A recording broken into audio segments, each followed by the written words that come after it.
تو اسی طرح رمضان مبارک کے مہینے میں یہ قامہ اور سامہ اس کو میں جوڑا سمجھتا ہوں.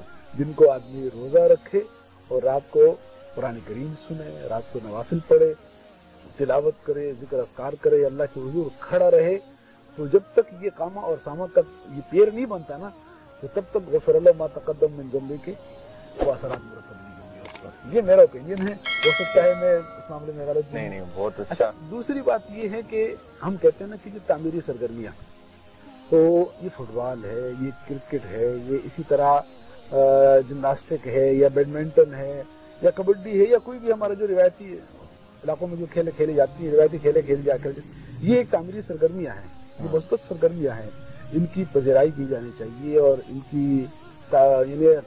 ان کو اس انداز سے امت کے سامنے پیش کیا جانا چاہیے کہ لوگ اس طرف راغب ہوں.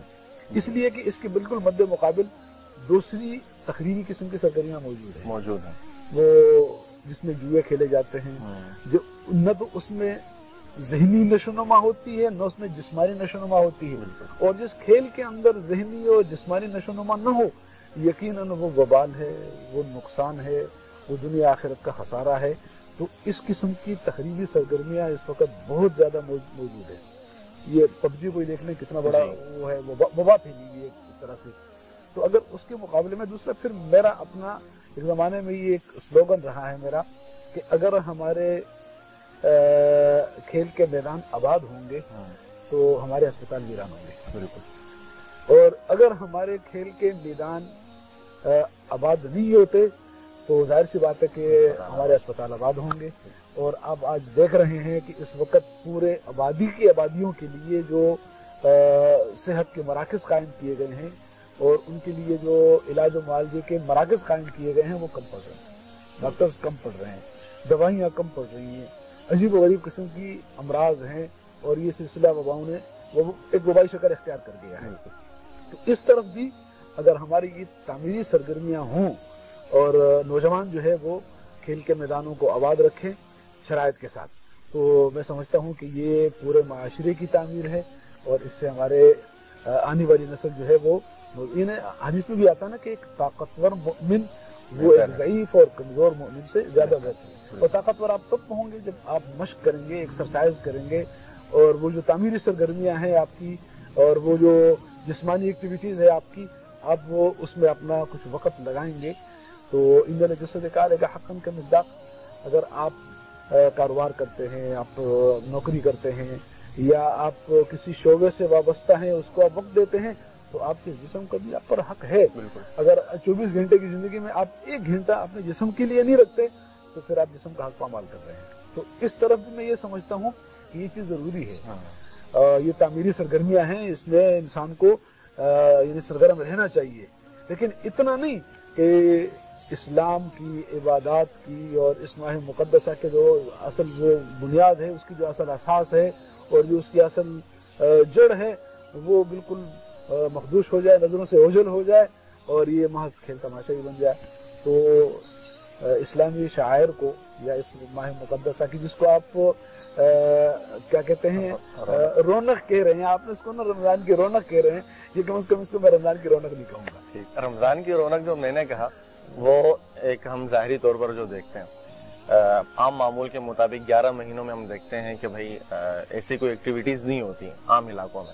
رمضان میں یہ ہوتا ہے کہ جہاں پر ہمیں تھوڑا دینی ماحول دیکھنے کو ملتا ہے، عبادات کا ذوق دیکھنے کو ملتا ہے، وہیں پر راتوں کو تھوڑا ہمیں جو ہے نا ہلا گلا بھی دیکھنے کو ملتا ہے. تو میں آپ سے یہ پوچھوں گا کہ یہ جو نوجوان ہیں یہ کسی حد تک عادی ہیں ان مطلب یہ کہ رمضان میں ٹورنامنٹس کروانے کے، کھیلنے کودنے کے، تو شاید کسی حد تک ان کا حق بھی ہو، تو آپ ان کو کچھ ایسا وہ رائے دیں گے، ایسی کوئی صلاح دیں گے کہ وہ اپنا کھیل کود بھی ان کی جو ایکٹیویٹیز ہیں وہ بھی پوری ہو جائیں، لیکن یہ کہ اس سے ان کے کوئی عبادات بھی ان سے قضا نہ ہو اور رمضان کا جو ادب ہے وہ بھی ان سے پامال نہ ہو. اچھی بات ہے یہ کہ سانبی ٹوٹے اور بالکل سانبی مر جائے لاٹھی بھی لاٹھی. تو اس سلسلے میں یہ عرض کروں گا کہ میں نے شروع میں 2 جملے کہے اس سلسلے میں کہ تعمیری سرگرمیاں، میدانوں کا آباد ہونا، نوجوانوں کا یہ جسمانی ایکسرسائز کی طرف راغب ہونا، اس میں وقت دینا شرائط کے ساتھ بہت اچھی سرگرمیاں ہے اور قابل تحسین ہے. قابل تعریف ہے لیکن شرائط کے ساتھ. اب اس میں ایک تو آپ نے خود ایک جملہ یوں کہا کہ وہ سحری تک لگے رہتے ہیں, سحری تک. بالکل. اور میں نے یہ عرض کیا کہ جسمانی فٹنس کے لیے اگر آپ 24 گھنٹے میں سے 1 گھنٹہ بھی جسم کو دے دینا تو میرا خیال یہ کافی.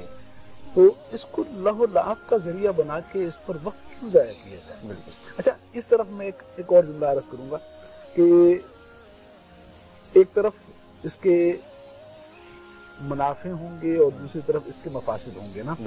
دونوں کو تقابل کر کے دیکھیں آپ. منافع زیادہ ہے اس کا یا کیا کہتے ہیں مضرت اس کی زیادہ ہے, اس کی مفسدات زیادہ ہیں یا دوسری طرف اس کے فوائد زیادہ ہیں. تو اگر آپ پہلے جملے پر جو آپ نے ارشاد فرمایا کہ وہ تراویح کے بعد سے لے کے یا تراویح کے وقت سے لے کے وہ سحری تک کا وقت اگر یہ نوجوان یہاں گلی کوچوں کے اندر کرکٹ اور فٹ بال کے ٹورنامنٹ سجائے کے اس کو یعنی رمضان کی راتوں کو رونق بخشے گا, تو پھر یہ مصلی کو, پھر یہ جائے نماز کو, پھر یہ مسجد کو, اور پھر یہ تلاوت کلام پاک کو, اللہ کے کلام کو, ان کو کتنا وقت دے گا, ان کو رونق بخشے گا. تو حق بنتا ہے نوجوان کا کہ ٹھیک ہے وہ 1 گھنٹہ 1.5 گھنٹہ کھیل بھی لیں اور پھر شرائط کے ساتھ کھیلیں. دیکھیں اس کے مفسدات دیکھیں نا آپ. اس وقت پورے کراچی کے اندر یعنی سمجھ لو کہ پورے ملک بھر کے اندر جتنے ٹورنامنٹس کھیلے جا رہے ہیں وہ بمشکل 5% ٹورنامنٹس ایسے ہوں گے جو کھیل کے میدانوں میں کھیلے جا رہے ہوں گے. باقی 95% یہ جتنا لہو لعب ہے اور یہ جتنا شور شرابہ ہے اور جتنا ہلا گلا ہے یہ سارا گلی معلوم ہے. بالکل. تو اس سے اگر ٹھیک ہے 10-15 نوجوانوں کا 20-25 نوجوانوں کا صحت کا مستقبل وابستہ ہے, تو دوسری طرف اس سے ہزاروں اور لاکھوں کی آبادی کا وہ جو آرام اور اس میں مریض ہوتے ہیں, بیمار ہیں, ہائی ٹینشن ہے, ڈپریشن ہے, شوگر ہے, ان کو بلڈ پریشر ہے, ان کو وہ دوائیاں کھا کے نیند کی وہ تھوڑا سا آرام اور استراحت کے لیے لیٹ, اور یہ اس طرح کی شور شرابہ یا اللہ اللہ. بالکل. اس پہ میں آپ سے ایک اور چیز بھی پوچھنا چاہوں گا. آپ نے تو جو مفسدات بتائیں یقیناً وہ ہیں اور ہم دیکھ رہے ہیں, اپنی آنکھوں سے دیکھ رہے ہیں. اس میں ایک چیز اور بھی ہے کہ اکثر و بیشتر جو کھیل کود کرنے والے جو لڑکے ہوتے ہیں, یہ ایک تو ہوتا ہے نا کہ بس کھیل رہے ہیں آپس میں فرینڈلی کھیل رہے ہیں, فرینڈلی نہیں ہوتا, یہ اکثر میں سٹا لگا ہوا ہوتا ہے, تو یہ جوا لگا ہوا ہوتا ہے. تو اس پر تو پھر ظاہر سی بات ہے اس کے جو بالکل یہ تو پھر اس کی قباحت مزید بڑھ جاتی ہے اس سے. تو بہت ہی آپ نے عمدہ گفتگو کی, بہت بہترین گفتگو کی. ایک تو میں یہ عرض کروں گا کہ یہ چیز محدود ہے, اور محدود ہو کا مطلب کیا ہے کہ اس کا ایک ٹائم پیریڈ ہو, گلی کوچوں میں نہ ہو. آپ یقین کریں کہ چوکوں چوراہوں پر گلی کوچوں میں راستے مسدود ہیں, راستے بند کیے گئے ہیں, الیکٹریسٹی کا جو اس وقت بحران ہے پورے ملک کے اندر شوٹنگ کا, لیکن بے دریغ لائٹنگ کی گئی ہے اس کے اندر, اور شور شرابہ ہے, چیخ و پکار ہے, پھر ان کا لباس, اور پھر وہ آپ نے کہا کہ جوا سٹا, یہ ساری چیزیں. تو اگر اس قسم کے مفسدات کا سدباب کیا جائے تو پھر یہ تعمیری سرگرمی ہے, اس کو پھر جاری رہنا چاہیے. اس سے پھر رمضان مبارک کا تقدس پامال نہیں ہوگا. تو میرے ناصر منسٹری اللہ والحدیث صلی اللہ عن سبیل اللہ, اس آیت کے تحت میں نہیں کہوں گا کہ میں اس کو اس پر منطبق کر رہا ہوں.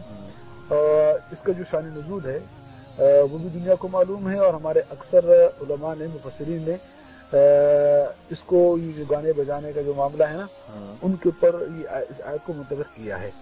البتہ یشتری لہو والحدیث, اب یہ لہو کیا چیز ہے؟ لہو ہر وہ باطل چیز ہے جو آپ کو نیکی سے روکتا ہے, جو آپ کو حق سے روکتا ہے, جو آپ کو طاعت سے روکتا ہے, یہ لہو.